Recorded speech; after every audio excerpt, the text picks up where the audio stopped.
The PlayStation 2 truly was the palace of absurdity, the home of the weird, wacky, and wonderful. It was the kind of console that contained so many unusual games that you'd only discover on some supermarket shelf somewhere, tucked away at the back. Games that had no prior advertising or presence whatsoever, yet would somehow end up being one of the most imaginative, creative, and unconventional titles that you'd ever played.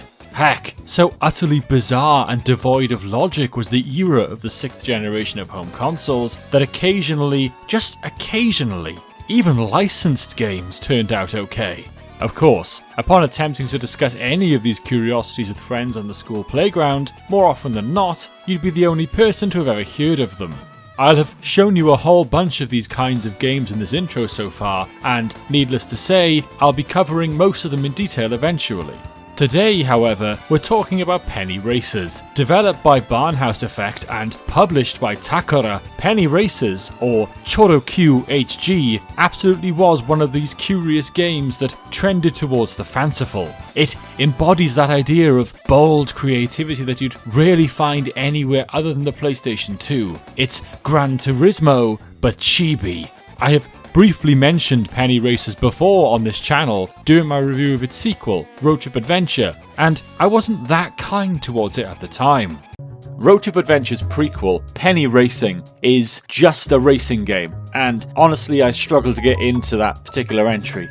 However, having now taken the time to go back and play this game properly and appreciate it for what it actually is, I can happily say that I love it. Turns out you just have to adjust your way of thinking from time to time to appreciate a game for what it is, as opposed to what you may want it to be. Throughout this review, I'll be diving into the origins of the ChoroQ series, as well as sharing with you what truly sets Penny Racers apart from the many other racing games, arcade or otherwise, available on the platform. With all that said, let's start our engines and dive in.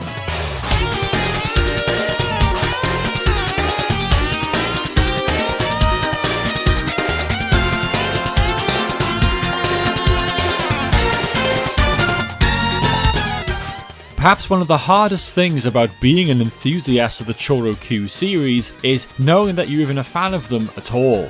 I'd initially picked up Road Trip Adventure as a kid from some independent game store just down the road from where I used to live, and honestly had no idea that it was even part of something greater. There was certainly no mention of such on the box. As such, today I'm going to set the record straight. Sometime later, I discovered Penny Racers, not because I knew it was another entry of the same series, but simply because the style of the game reminded me of Road Trip Adventure.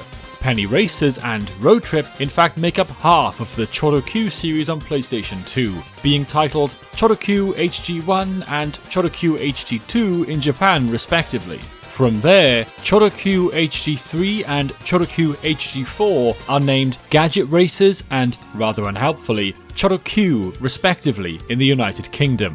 To complicate matters even further, ChoroQ HG3 didn't release in the United States at all, and instead of being called Penny Racers, ChoroQ HG1 was released stateside as Gadget Racers. You can imagine how much of a pain this makes attempting to look up anything to do with either Penny Racers or Gadget Racers, as neither enjoyed particularly extensive coverage online. Despite utterly baffling and inconsistent branding, the ChoroQ HG series is truly something to behold and appreciate. But where does it all come from?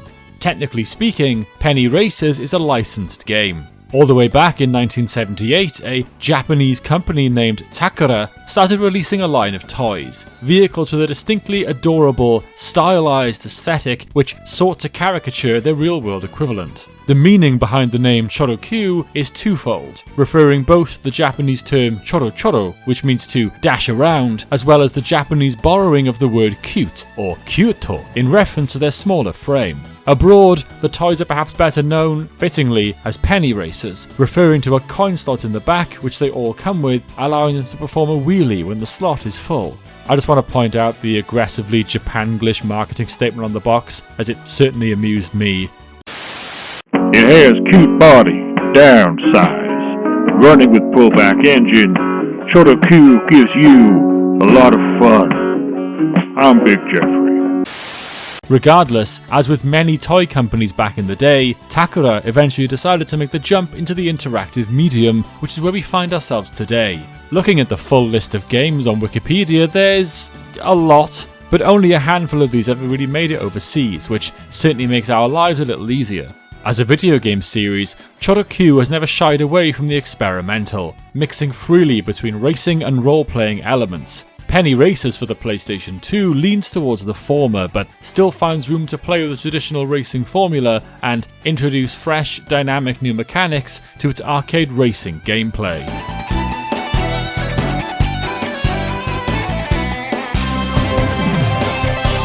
Unlike ChoroQ Adventure, which features a plethora of RPG elements and a large open world in which to enjoy them, Penny Racers is largely menu-based, before getting into the individual racing events anyway. There is more of Gran Turismo than Dragon Quest in this game for sure. However, this doesn't mean that Penny Racers is devoid of the series' charm. Far from it, in fact. Upon first launching the game, you'll be presented with several modes. Single player is extremely basic and is really just the game's built-in demo mode. Here, you'll find a small selection of the game's many vehicles and a handful of its stages. This is very much Penny Racers' quick play mode for those who want their cutesy arcade racing fix on demand. Rather than single player, the bulk of your experience will be spent within the Grand Prix, Penny Racers campaign mode. Here you'll find absolutely everything that Penny Racers has to offer, which, to be fair, is rather extensive. Initially, you'll have access to a handful of easy races, one Grand Prix event, and a few customization options, a basic body shop, part shop, paint shop, and so on. However, as you progress through the various races and events, you'll note that far more becomes available to you, such as additional stores with better inventories, harder races, and even some novelty events which require certain performance or cosmetic parts. Speaking of performance and cosmetic parts, Penny Racers is a game that's all about customization. You have an extensive range of vehicle bodies to choose from, ranging from legitimate race cars to more everyday options. You can even be a robot, or a chicken, or bacon! What is this, the genuinely incredible 2021 Nintendo Switch release, Cruise and Blast? Additionally, the presence of a paint shop means that you can mix it up even further, although you'll only ever have a preset selection of different colours. There's a surprisingly robust paint program for customizing your coin slot though. I had a bit of a go and tried valiantly, but honestly it wouldn't surprise me if you could come up with some truly impressive pieces of work here. However, by far the most important part of customization, and really the most crucial element of the general gameplay loop of Penny Racers, is its extensive selection of performance parts. There are a lot of different aspects to your vehicle that can be changed or improved, and you'll honestly be spending any time not racing simply tinkering with your car to ensure that it's properly equipped for the next event. Initially, this will primarily be the basics, such as the engine, the tyres, transmission, steering and brakes, etc. The first beginner's race, a simple A to B sprint, can be beaten simply with the stock parts you begin with. But upon entering the second race, you'll note quite quickly that you're pretty much outclassed. As such, you'll need to rerun the same races a handful of times to save up the money you need to purchase some better parts. Currency can be somewhat difficult to come by in Penny Racers, so you'll need to choose your parts wisely. A new engine with better acceleration sounds like a no-brainer, but that'll have no real bearing on your top speed. As such, you may dominate the first lap of a race, but once someone with a higher top speed but poorer acceleration finally catches up to you, you're pretty much screwed.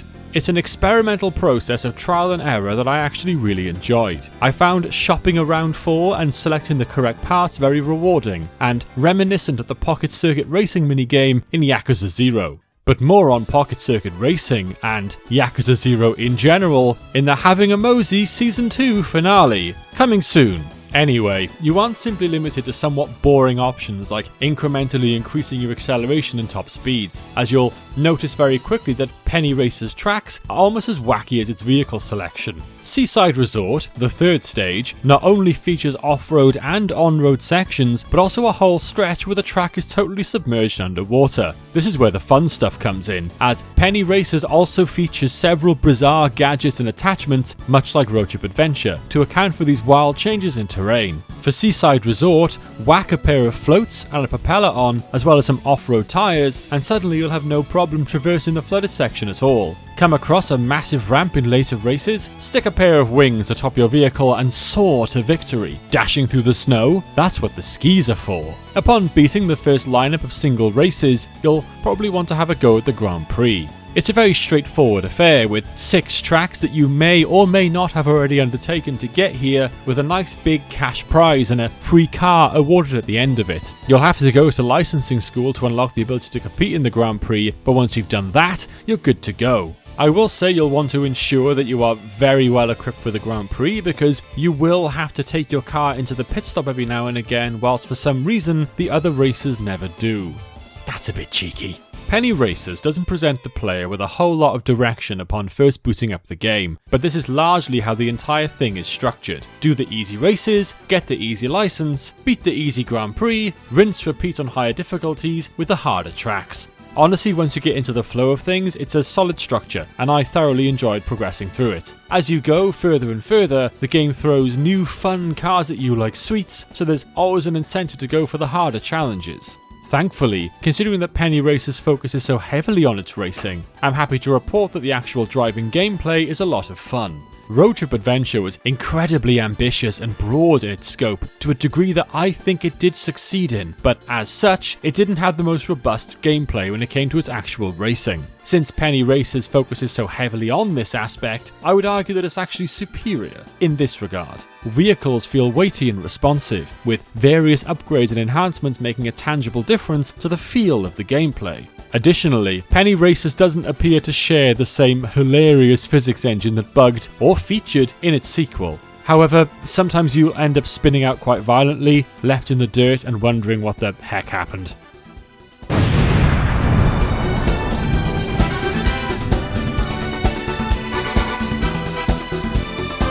In terms of Penny Racers' presentation, I'll begin by talking about the stage diversity. Much like Road Trip Adventure, Penny Racers features a lot of imagination when it comes to its track design. As I previously mentioned, the plethora of parts suited to different terrain types implies a large variety of stages and biomes, and Penny Racers does not disappoint in that regard. You'll note the NASCAR-style oval racetrack, as well as HG circuit, filling the more traditional course role. However, soon you'll also be speeding through seaside resorts, winter wonderlands, and jungle temples, to name a few. A lot of these courses also come with shorter and longer variants with new twists, turns, and obstacles to keep you on your toes. Regarding the visuals, I'm actually genuinely rather in love with Penny Racers. It took me a long time to figure out just what it was that I liked about the PS2's graphical styles and capabilities beyond just blind nostalgia, and I think that I finally managed to put my finger on exactly why. Is anyone else here familiar with the artistic concept of liminal space? Borrowing from Wikipedia here, liminal space is described as a place or state of change of transition. This may be physical, e.g. a doorway, or psychological, e.g. the period of adolescence. Liminal space imagery often depicts this sense of in-between, capturing transitional places, such as stairwells, roads, corridors, or hotels, unsettlingly devoid of people. The aesthetic may convey moods of eeriness, surrealness, nostalgia or sadness, and elicit responses of both comfort and unease.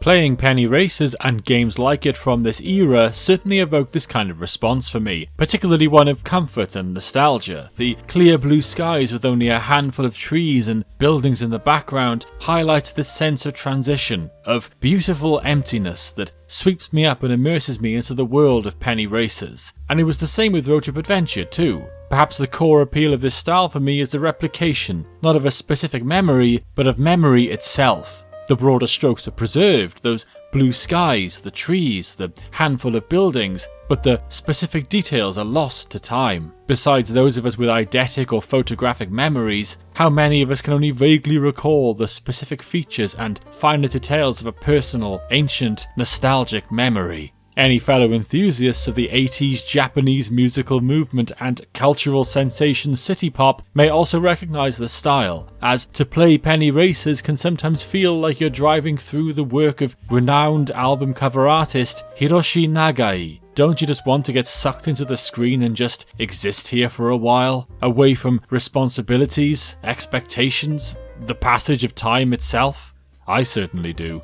Regardless, it's not just the visuals that make Penny Racers special, but its soundtrack too. You'll notice this right away upon booting up the game, as you're treated to an introductory jazzy music video to a song called Be Yourself, which absolutely slaps.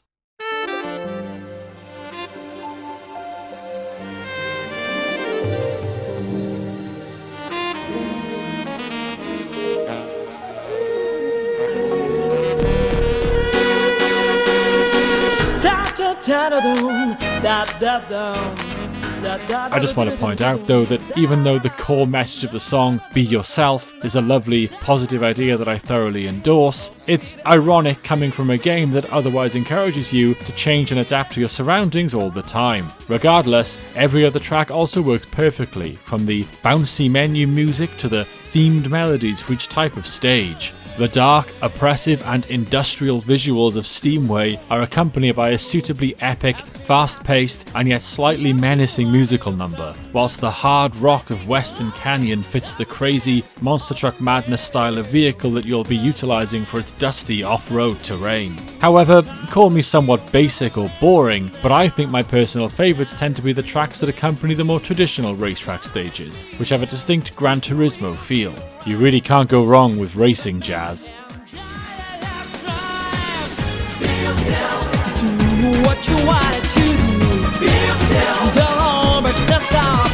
All in all, despite being a prequel with different focuses and priorities to the hallowed road trip adventure, I still had a fantastic time playing through Penny Racers for this review. I didn't have anywhere near as much exposure or experience with Penny Racers as I do with Road Trip Adventure, but perhaps the best thing I can say about the game is that it still managed to give me that wonderful sense of nostalgia. Between its solid, fun gameplay and somewhat timeless liminal aesthetic, it may not be the easiest game to come by these days, but still totally worth revisiting, and is perhaps the best entry point into the ChoroQ HG series as the formula gets expanded upon and improved in its subsequent installments.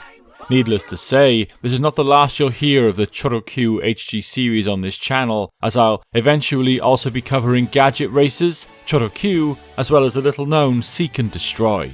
I just want to give a quick shout out and a thank you to everyone who's discovered my channel through my Road Trip Adventure video. I continue to be blown away by the sheer level of response and engagement that video received. When I made it, I didn't know anyone else had ever played that game, so I put the video out there all but expecting it to die. Instead, it continues to be one of the most successful videos on the channel, and it's been amazing becoming part and engaging with the ChoroQ community. With all that said, please do consider joining me next time when I'll be talking about a different game. Sticking with the theme of quirky Japanese PS2 titles, we'll be looking at a game that teaches us rather flamboyantly all about the nature of lonely rolling stars.